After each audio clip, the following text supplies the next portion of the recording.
దేవునికి మహిమ కలుగును గాక. ప్రభువు పేరట మీ అందరికీ వందనాలు, శుభాలు. మరణాత. బాగున్నారా?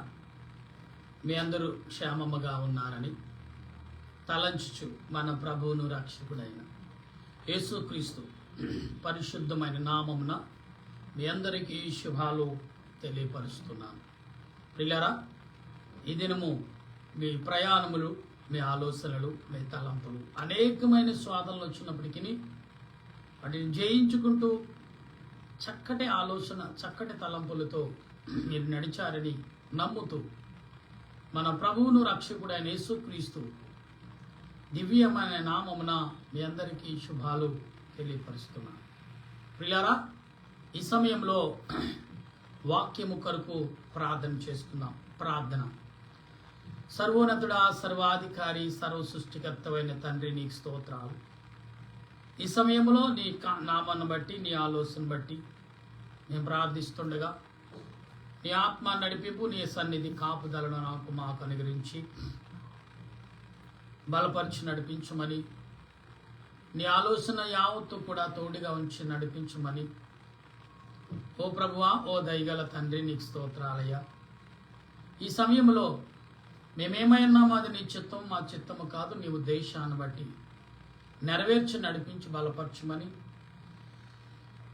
మీరును పరిశుద్ధులు, దేవదూతులు, శరేబులు, కరేబులు, 24 పెద్దలు, 4 జీవులు, 12 ఆత్మలకు ఆదరణ తోడుగాను మేలుకరముగా, దీవునికరముగా అనుగ్రహించి మహిమ పొందమని ప్రభువైన క్రీస్తు నామమున అడుగుచున్నాను మా పరమ తండ్రి, ఆమేన్. మన తండ్రి అయిన దేవుని సన్నిధి సహాయము తోడుగా ఉండి ముందుకు నడిపించును గాక, ఆమేన్.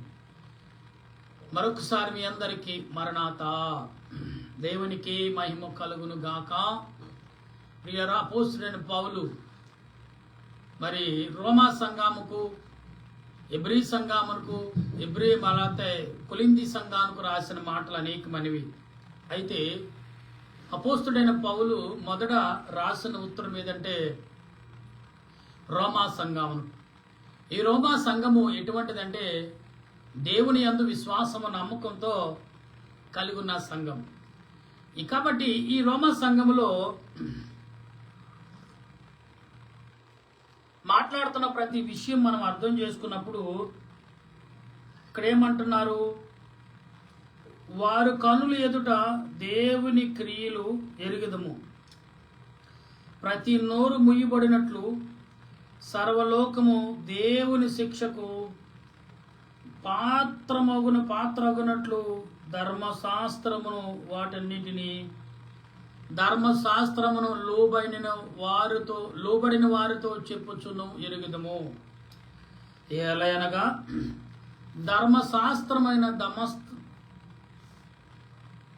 ధర్మశాస్త్రమైన క్రియల మూలముగా ఏ మనుషుడును ఆయన దృష్టికి నీతిమంతుడిని తీర్చబడడు. ధర్మశాస్త్రము వలన పాపమనగా ఎట్టిదో తెలియబడుచున్నది.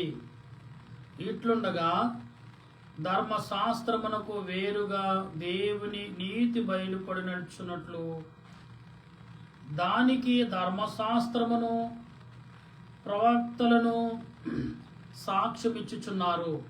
చూసారా ప్రియులారా, ఇక్కడ దేవుని వాక్యము మానవులకు అనేక రకాలుగా బోధిస్తుంది. అపోస్తలుడైన పౌలు చెప్తున్న మాటలు ధర్మశాస్త్రానికి లోబడినప్పుడు ధర్మశాస్త్రానికి ఏ రకంగా లోబడి మనం నడుస్తున్నామో అట్టి విధానమైన పనుల్లో మనం సాగుచున్నామనే విషయాన్ని మర్చిపోవద్దు.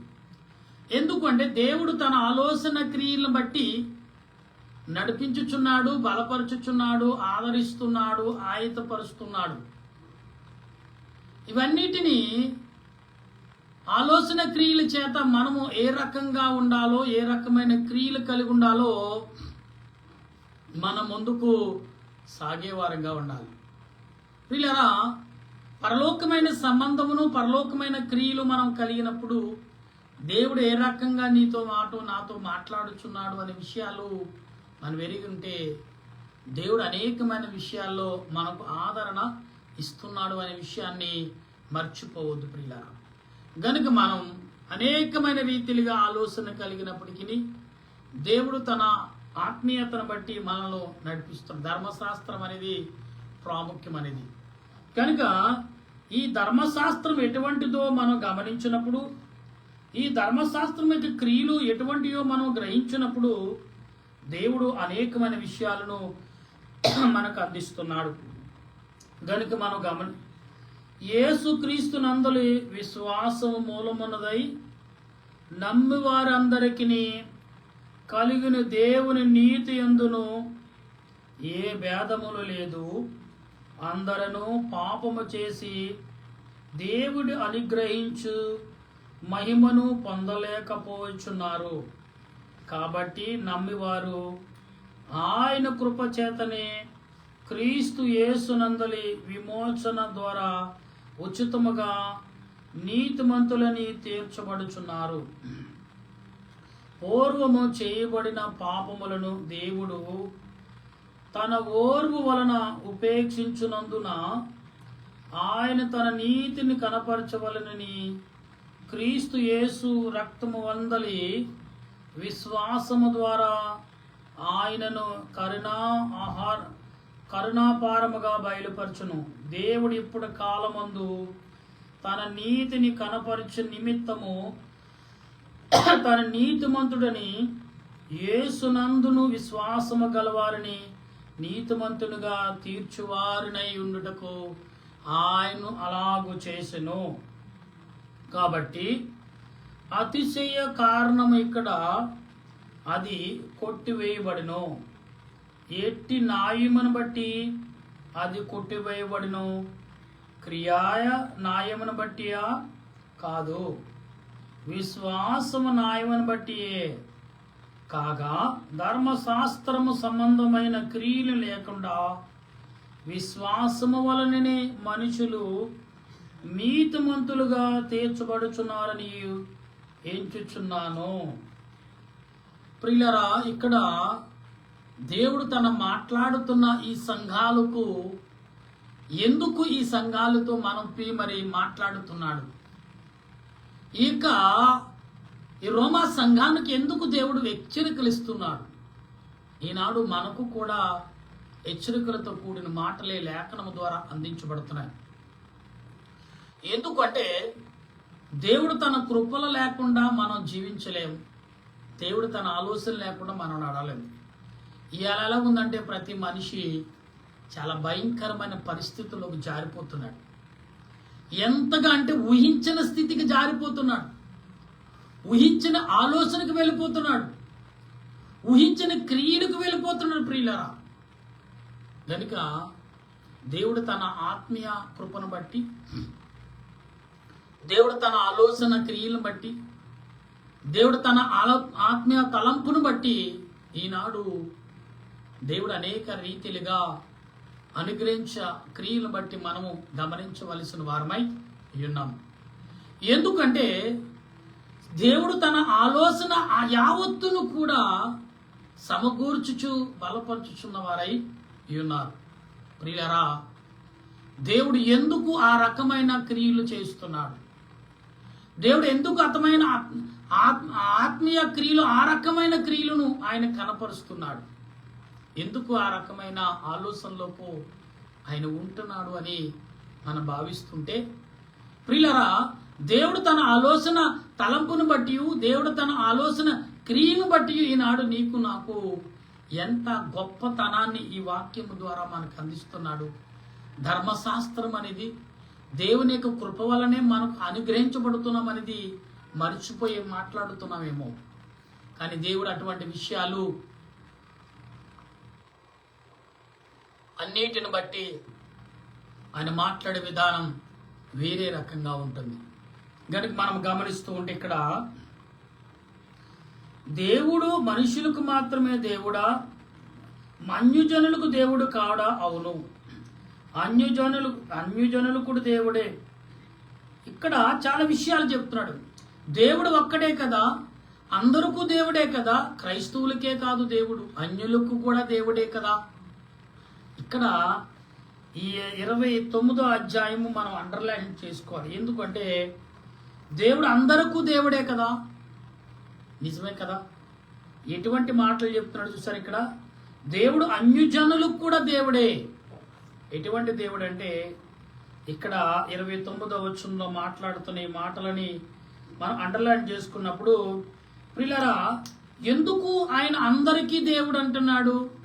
అందరిని సృష్టించిన వాడు. అన్యులు అనే భావము మనం ఇక్కడ కలిగి ఉన్నాం. మనుషులను అన్యులు అనే భావంలో పెట్టింది ఎవరంటే సాతాను గారు. సాతాను వలనే తప్ప అన్యులు అనే భావం మనుషులకి ఎన్నడూ తెలీదు. ఆనాడే బాబేలు గోపురం కట్టినప్పుడు ఈ సంతానం ఎవరి సంతానం అంటే నోవాహ సంతానములతో పుట్టుకొచ్చిన వారు. నోవాహ సంతానములో నుండి చాలా బలవంతులు పుట్టారు, చాలా శక్తిమైన వారు పుట్టారు. వారు పరలోకమైన దేవదూతుల జ్ఞానము కలిగి మాట్లాడేవారు, పరలోక సంబంధమైన తెలివితేటలు. వారు ఎటువంటి బలవంతులంటే చాలా బలవంతులంట. అటువంటి వారిని దేవుడు తన భాషను తారుమారు, తన క్రియలను, తన పనులను సాతానుకు అనుకూలంగా చేస్తున్నారని గ్రహించి దేవుడు భాషలను తారుమారు చేశాడు. రండి వారిని తారుమారు చేయదము. వీరందరూ ఒకే చోట ఉండిపోయారు. ఈనాడు కూడా అదే. ఎక్కడ పట్టణము బలమైందో ఆ పట్టణంలో ఇరికించి ఇల్లు కట్టుకుంటారు.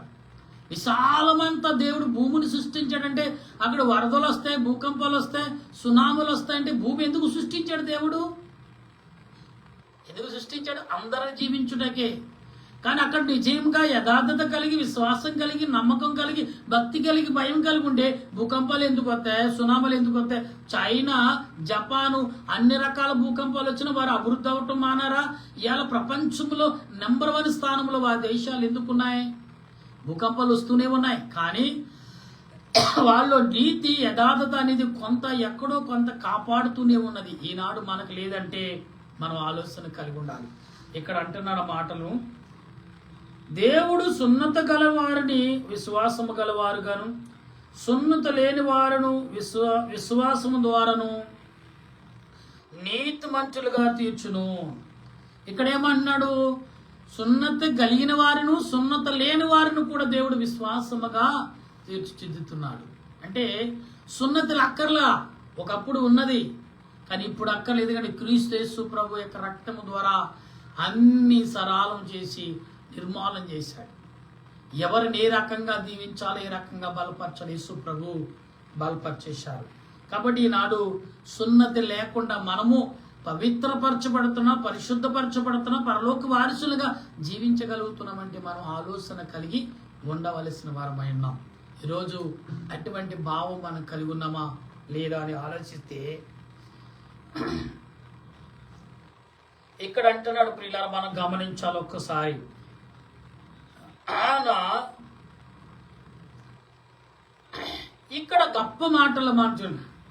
సున్నతి కలిగిన వారు అంటే సున్నతి కలిగిన వారు విశ్వాసముగాను, సున్నత లేని వారిని విశ్వాసంగాను ఉన్నట్టుగా. అంటే ఎలాగంటే దేవుడు అంటున్నాడు ఇక్కడ, నీతిమంతులను నీతిమంతులుగా తీర్చును, విశ్వాసము ద్వారా ధర్మశాస్త్రమును నిరంతరము చేయుచున్నామా అట్లాను రాదు. ధర్మశాస్త్రము అంటే ఇక ధర్మశాస్త్రము స్థిరపరచుచున్నాను. మీరు అలాగ ఆలోచించవద్దు, మీరు అలా మాట్లాడవద్దు, అలా తలంచవద్దు అని ఇక్కడ చెప్తున్న మాటలు వింటున్నాం. నా ప్రియమైన దేవుని సంగమా, దేవుని బిడ్డలారా, ప్రభు ఈరోజు నీతో నాతో ఈ సాయంకాల పూట మాట్లాడుతున్నారంటే అనేక రీతిలుగా తొందరపాటి మాట్లాడి అనేక రకాలుగా ఆలోచించుండవచ్చు, మనం అనేకమైన క్రియలు మనం కలిగి ఉండవచ్చు.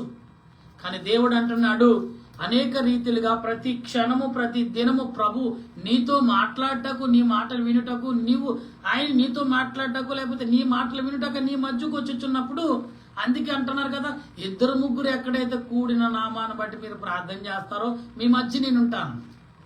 ఎందుకంటే మీరు 2-3గా కూడి ఉన్నారు కాబట్టి మీ మధ్యకి నేను వస్తానన్నాడు. కూడిక లేకపోతే రాడా? ఒక్కరుంటే రాడా? వస్తాడు, వింటాడు. ఎలాగంటే ఆత్మ సంబంధుగా నువ్వు ప్రార్థన చేసినప్పుడు, ఆత్మ సంబంధాలుగా నువ్వు జీవించినప్పుడు, ఆత్మ సంబంధాలుగా నువ్వు మాట్లాడినప్పుడు, ఆత్మ సంబంధాలుగా నువ్వు నడిచినప్పుడు ఖచ్చితంగా నీతో దేవుడు ప్రయాణం చేస్తాడు అనే విషయం మాత్రం మర్చిపోవద్దు. అయితే ఇక్కడ అంటున్న మాటలని గొప్పగా కనబడతాయి. కానీ ఈ లోకం మనుషులు మాత్రం ఏ రకమైన తలంపులు కలుగున్నాం? ఎంచేపు స్వార్థం, అసూయ, అక్రమం, అన్యాయముతోటి సేవకుడు అనేది విలువ లేకుండా పోయింది ఈ రోజుల్లో. యాజకుడు అనేవాడు విలువ లేకుండా మరి అయిపోయిందనే విషయంను మనం గమనించలేకపోతున్నాం. నా ప్రియమైన దేవుని బిడ్డలారా, ఈ ఉదయ కాలంలో నువ్వేమైతే అనుకుంటున్నావో, నువ్వేదైతే తలస్తున్నావో, ఏదైతే గమనిస్తున్నావో, కాబట్టి అట్టి విషయాల్లో ప్రార్థన చేయుటకు, అట్టి విషయాల్లో మరి దేవుని సన్నిధిలో ఆలోచించుటకు అనేకమైన విధములుగా, అనేకమైన విధాలుగా ప్రభు ఇస్తూనే ఉన్నాడు. అయితే ఈ సాయంకాల సమయంలో వింటున్న మీరు, నేను శరీర సంబంధంగా అనేకమైన తలంపులు, కోరికలు మనం కలిగి ఉండొచ్చు. కానీ ఆత్మ సంబంధమైన తలంపులు, కోరికలు కలిగి ఉన్నామా?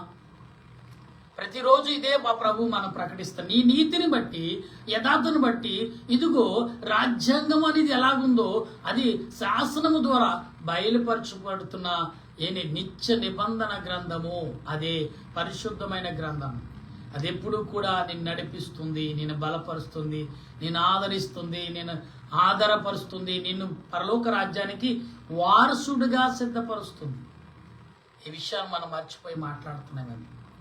నా ప్రియా దేవుని సంగమా, దేవుని బిడ్డలారా, ఈ సాయంకాల సమయంలో వింటున్న మీరు కానీ, నేను కానీ ఆత్మ సంబంధులుగా మనం జీవిస్తే అట్టి జీవితాల్లో చాలా ముందు చూపు కలిగి ఉంటాం. లోక సంబంధంగా జీవిస్తే నువ్వేమి చేస్తున్నావో, ఎలాగుంటున్నావో, ఏమి నడుస్తున్నావో తెలియని పరిస్థితుల్లో మనం జారిపోతామనే విషయం మాత్రం మర్చిపోకూడదు. ఎస్, ఆ విషయాలన్నింటిలో జాగ్రత్త పడుతూ మన దేవుని యొక్క సన్నిధిలో అనేక విషయాల్లో మనం భద్రత కలిగి ఉన్నప్పుడు దేవుడు నీ పట్ల, నా పట్ల చూపుచున్న ఆదరణ, కృపను బట్టి యేసుక్రీస్తు యొక్క సన్నిధి, ఆ ఆలోచనలు మనందరకు తోడుగా ఉంచి ఆయన రాకడకు సిద్ధపరచున్నట్లుగా పరిశుద్ధాత్మ దేవుడు నీ పట్ల, నా పట్ల కరుణ చూపించి, దయ చూపించి బలపరచును గాక. ఆమేన్. ప్రార్థన చేసుకుందాం. మహోన్నతుడా, నీకు స్తోత్రాలు. ప్రేమగల మా తండ్రి, వందనాలు. ఇంతవరకు మాతో ఉన్నాం, మా మాటలని ఆలకించావు. నీవిచ్చిన లేఖనము ద్వారా, నువ్వు అందించిన వాక్యము ద్వారా మేము మాట్లాడి ఉన్నాం. ఈ మాటలన్నీ కూడా నువ్వు అంగీకరించావని, నీ ఆత్మ ద్వారా మాకు నీ మాటలు బయలుపరిచావని, నీ ఆత్మ ద్వారా మమ్మలను నడిపిస్తున్నావని నమ్ముచ్చు నిన్ను స్తుతిస్తున్నాం. ఓ ప్రభువా, ఓ పరలోక రాజా, నీ వందనాలు, స్తోత్రాలు చెల్లిస్తూ, నీ క్రియలు బట్టి, నీ తలంపును బట్టి, నీ ఆలోచన ఆశ్చర్య క్రియలను బట్టి వందనాలు చెల్లిస్తూ, నీ మహిమ చేత, నీ కృప చేత, నీ ఆలోచన తలంపుల చేత మమ్మల్ని బలపరిచి నడిపించమని నీ దీన దాసులమైన మేము చేయించిన మా ప్రార్థన ఆలకించమయ్యా, అంగీకరించవయ్యా, ఆదరించవయ్యా, ప్రేమించవయ్యా. నీ ఆలోచనలతో మమ్మల్ని నింపమని ఏదైనా దాసుడని నేను నా దేశ ప్రజల కొరకు, నా పట్టణ ప్రజల కొరకు, నా గ్రామ ప్రజల కొరకు, నా పల్లి ప్రజల కొరకు, నా దేశంలో 130-140 కోట్ల పైగా ఉన్న ప్రజల కొరకు, 250 భాషలు కలిగిన ప్రజల కొరకు దేవా, నీ దాసుడని నేను ప్రాధేయపడుతూ, విన్నపించుకుంటూ, విజ్ఞాపన చేస్తూ నీ పాదములు ఎదుట మొరపెడుచున్నా. ఎందరైతే మాటలు వింటున్నారు వారి కుటుంబాలకు, వారి ఆలోచనకు, వారి తలంపులకు, వారు ఏ బలహీనత కలిగి ఉన్నారు, 1-2 అని చెప్పుకోటకు లేవు. అనేకమైన బలహీనతలు దేహాల మీదకి వస్తున్నాయి. కొన్ని దృశ్యాలు చూచినప్పుడు ప్రభా తట్టుకోలేని పరిస్థితిలో ఉన్నాం. మేము అంత భయంకరమైన దృశ్యాలు మేము చూస్తున్నాం. మీడియా ద్వారా, టీవీల ద్వారా, యూట్యూబ్ ద్వారా, ఫేస్బుక్ల ద్వారా ఏ రకంగా జరుగుతుందో, ఎలా జరుగుతుందో, కొందరు ఆహారం కొరకు, కొందరు జీవితాలు నాశనమై క్యాన్సర్లతో, అనేకమైన వ్యాధులతో బాధపడుతూ రోతమైన బ్రతుకులు బ్రతుకుతూనే ఉన్నారు. దేవా, వారిలో కూడా నీ ఆత్మే ఉంది.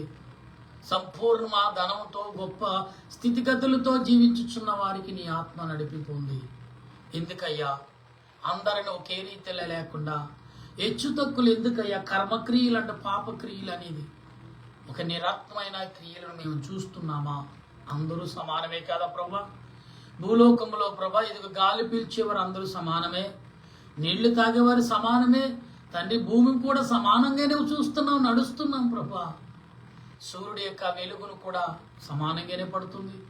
కానీ ప్రభా హెచ్చు తక్కువలు ఎక్కడొచ్చినాయి? మనుషుల్లో మాటలోనా క్రియల్లోనా అని గ్రహిస్తే మనుషుల ఆలోచనలోనే హెచ్చు తక్కువలు అనేది కనబడుతుంది ప్రభా. జాతి భేదాలు హెచ్చు తక్కువలను జ్ఞాని ప్రాంతములుగా, దేశాలుగా, ప్రాంతాలుగా అనేక రకాల కక్షల కార్యడంతో ఆధిపత్యముతో బ్రతుకుతున్న మరి మనుషులందరిని బట్టి ఈ ఆత్మ నడిపింపు దయచేసి మహిమ పొందమని. నిదేన దాసుడు నన్ను, నా కుటుంబాన్ని, నా చుట్టుపక్కల ఉన్న ప్రజలందరినీ నీ ఆత్మతో నింపి నీ సన్నిధి కాపుదల బలపరచమని త్వరగా రానయ్యున్న యేసుక్రీస్తు పరిశుద్ధమైన నామమున అడిగి ప్రార్థన చేస్తూ ఈ రాత్రి కాలంలో సుఖనిద్ర, మంచి కలలు, మంచి దర్శనాలు కలిగి బలమైన ప్రార్థన, విజ్ఞాపన కలిగిన ప్రార్థన నీ ఆత్మ నడిపింపు ద్వారా అందించమని త్వరగా రానైన యేసుక్రీస్తు పరిశుద్ధమైన నామమున ప్రార్థన చేయుచున్నాను మా పరమ తండ్రి. ఆమేన్. పరలోక మా పరమ తండ్రి నామను పరిశుద్ధపరచునుగా, నీ రాజ్యం వచ్చునుగా, నీ చిత్తం పరలోకమందు నెరవేరినట్లు భూమి యందు నెరవేరినగా మా దృఢముగా దాయిచ్చాం. మా ప్రార్థన చేసిన వారిని క్షమించిన ప్రకారం మా ప్రార్థన క్షమ శోధనకి తప్పించము. రాజ్యము, శక్తి, మహిమ నిరంతర నీవు నావు తండ్రి. ఆమె ఏసరత్మే జయం, అపాధిని ప్రవేశరత్మే అపవాదిని ప్రవేశ సంపూర్ణ విజయం, అపాధికంత నాశనం. హల్లెలూయా, హల్లెలూయా, హల్లెలూయా. స్తోత్రం, స్తోత్రం, స్తోత్రం. ఆమేన్, ఆమేన్, ఆమేన్. మన తండ్రి అయిన దేవుని ప్రేమ, త్రియేక దేవుని సన్నిధి, పరిశుద్ధాత్మ ఆదరణ, ఆలోచన, క్రియా, కృప, ఆదరణ ఎప్పుడు ఎల్లప్పుడు సదా తోడుగా ఉండి ఆయన రాకడకు సిద్ధపరచును గాక. ఆమేన్, ఆమేన్, ఆమేన్. మీ అందరికీ మరణాత.